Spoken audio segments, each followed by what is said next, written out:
First, All of this? first, James, as cynical as I am, I love that adults get into Halloween. I think it's awesome.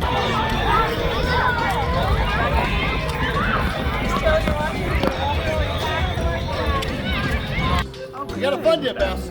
Next time you pick up dog shit, why don't you do like a flying back kick and, threaten to shoot someone or something?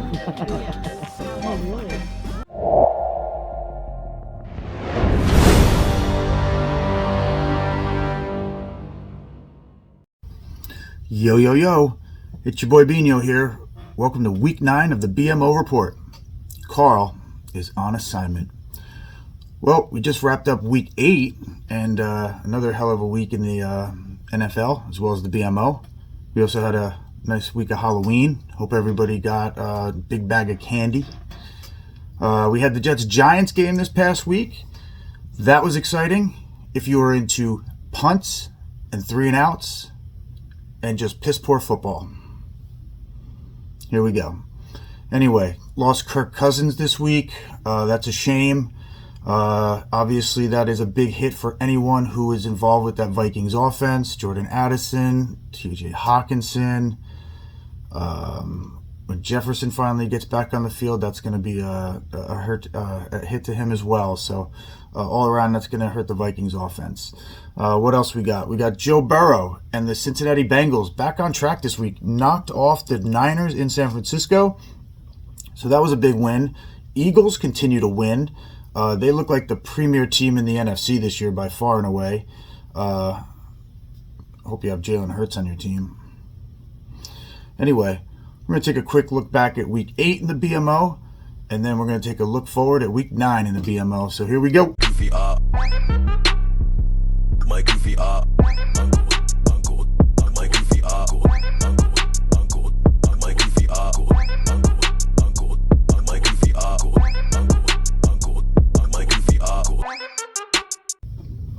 All right. We are looking back at week 8 action in the BMO, America's favorite fantasy football league.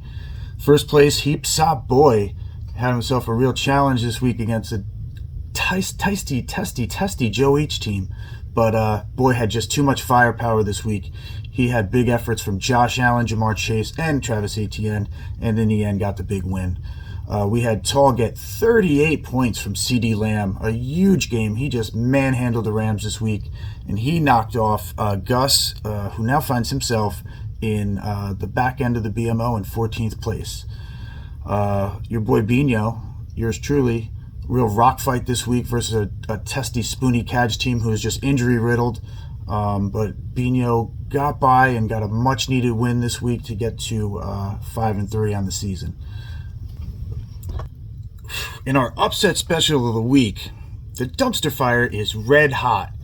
3 wins in a row, and he knocks off a second place creme brulee squad in pretty convincing fashion. Direct to Jersey won his second straight as he knocked off a slumping Uncle Eddie squad. Uncle Eddie needs some offensive help after he only put up a measly 83 points this week.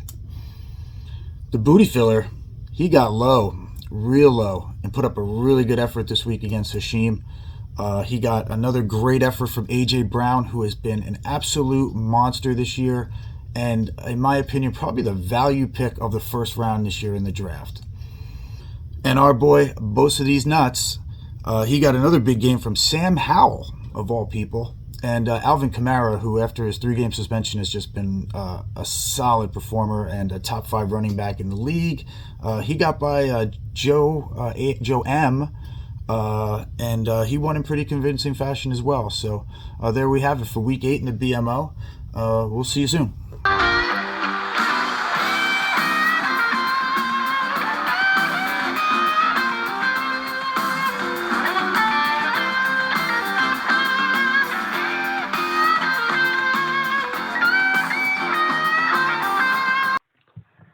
Hey guys, what's going on? Tall Kid coming at you from Ocean Gate, New Jersey. Finally a week at home. Got beat up on the road, 1-2 again last week, 1-2 the week before that. I can't friggin' believe that Oregon can't score 48 points or be involved in a game that has 48 total points. First time all year. Of course it happens when we recommend them. Looking towards this week, I like 5 or 6 games. I kind of do like Ohio State, 18.5 over Rutgers, going to stay away. Washington versus USC, the over under 76. I would absolutely be taking the under. Of course, I'm sure 100 points will be scored. So let's go after these three games. All right, first game up, we're going to go with what you know. Florida State, they've been putting up points all year. They're playing a weak Pittsburgh team. Notre Dame just beat up on them. We had Notre Dame in that bet. I don't know if it was last week or the week before. But Florida State's a 21.5 point favorite. Florida State all day. I'm definitely taking them to cover. All right, game two. I feel like this is probably another easy one. Maybe it goes south on us, but Notre Dame Clemson. Notre Dame is a 3-point favorite. I think they have a pretty good team.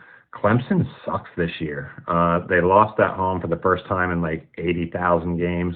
But they're 4-4. They lost to the Miami Hurricanes.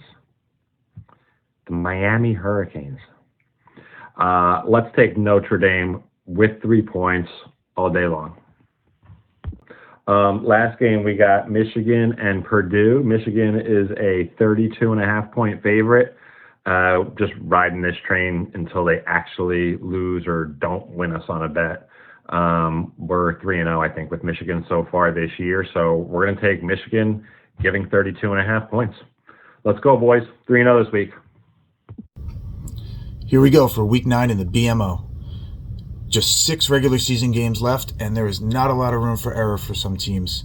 Every win is going to be big as we make that last push for the playoffs. Uncle Eddie, he'll be by in just a minute. He's going to give us his hot plays and his 2 cents for the week 9 in the BMO and in the NFL. But first, we're going to take a look at a key matchup for week 9 between two of our old friends.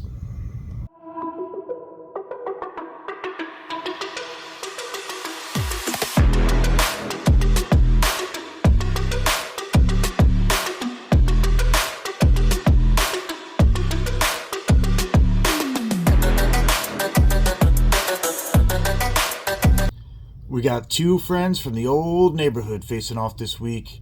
This could be a do-or-die situation for one of them. It's a battle of Newberry as 5-3, there is no spoon. Chops it up with fellow Cobra, Uncle Eddie, who checks in at a desperate 3-5. With Spoonie's team very beat up this week, Eddie will need to take advantage here and get better efforts from Jordan Love and Devontae Adams, who have struggled. Spoonie will need his backup players to step up their game this week to pull out a victory here. I think some of Uncle Eddie's slumping players bounce back this week. Give me Uncle Eddie to break out and finally get some points on the board and pull out a big win here and jump back in the playoff race.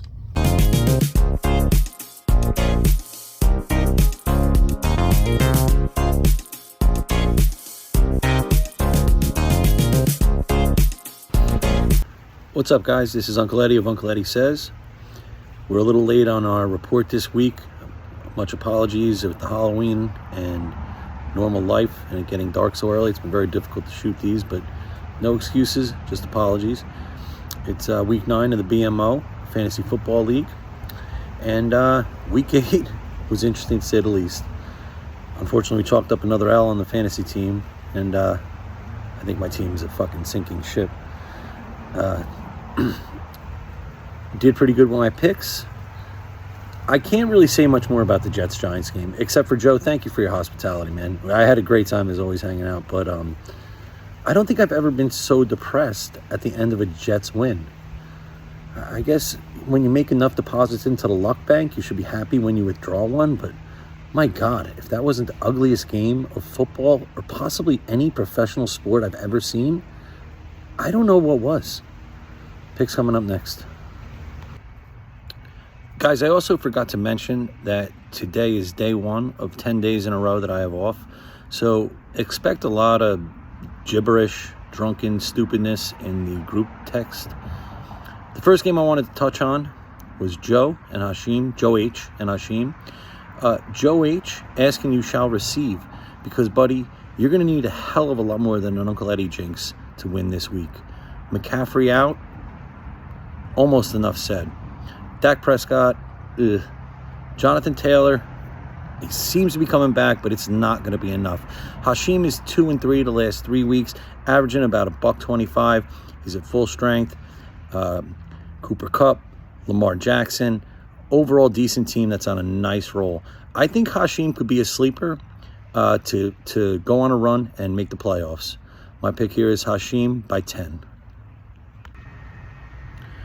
Game number 2, I wanted to touch on Felton versus Legg. And to be perfectly honest, I wanted this game because I feel like Felton, has been on a real nice roll as well lately. I was looking for some teams that started out slow that could make a run. Felton's won 3 out of his last 4, putting up close to 130 points in all the wins. He lost with less than that. But and I was really trying to find a reason for him to beat Legg this week. Unfortunately, I just don't think it's going to happen. Legg's team is fucking strong. Tyreek Hill, Justin Herbert, fucking Keenan Allen. It's just a tough team to deal with. Felton, I'd love to see you go to 5-4. Ironically, neither of the tight ends that you drafted that I busted your balls about are playing this week. Hunt's out. I can't see Felton pulling up the upset. And unfortunately, I think he drops back down to under 500 this week. I take Legg by 5, not 15, 5. Week 9 NFL picks. Week 8, we were pretty successful. Locked up that Chargers and Bears games for you guys. I told you the Bears had no chance to do anything remotely close to even covering. Fuck Houston. They're the only ones that cost me from going 3-3. And I'm glad the Panthers beat them. Nothing bothers me more than when a team is a low-point favorite and wins the game but can't cover. Going to touch on all the marquee games, or at least some of the marquee games for Week 9. First, remember, guys, the early bird catches the worm. Get up early and get your money on the Dolphins. The Dolphins are a better team than Kansas City, and this is not a real home game for KC. I have no idea why the Dolphins are the underdog here. I'm going to take them getting the 2 points. Game 2, Eagles and Cowboys. I'm going to love to sit and watch this one. But you know what? Philly's just been too flaky for me lately. I mean, I know they're 7-1, but they barely beat the Commanders. They had a nice win against the Dolphins, but they lost to the Jets 3 weeks ago. I'm going to take the Cowboys getting the 3 points. And last game, Cincinnati's back, guys. I think Joe Burrow, whatever health issues he's had, he's at least mostly over. And they've won three in a row, and I like a -2 versus the Bills. This is Uncle Eddie saying, if you don't like my picks this week, just wait till the playoffs.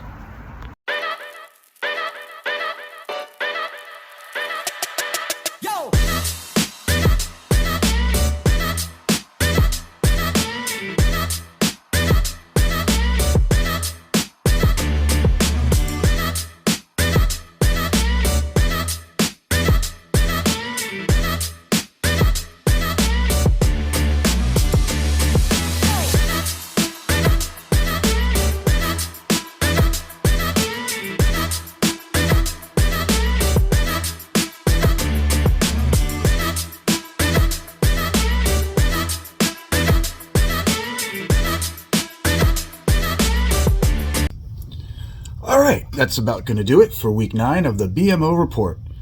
Another great episode. So great, it took us till Friday to finish this week. But great job from Uncle Eddie, as always. Great job from Tall's Calls. Carl, I don't know where you are, but I hope that assignment is going well.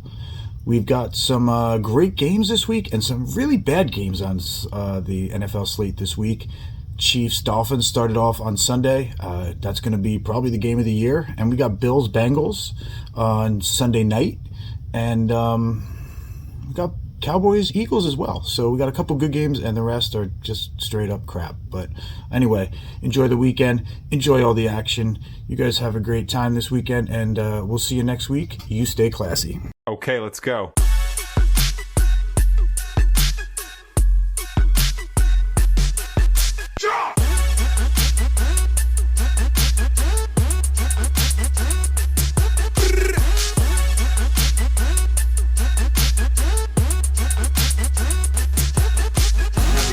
I've seen that written on Yeah. Where you at now? Oh, okay.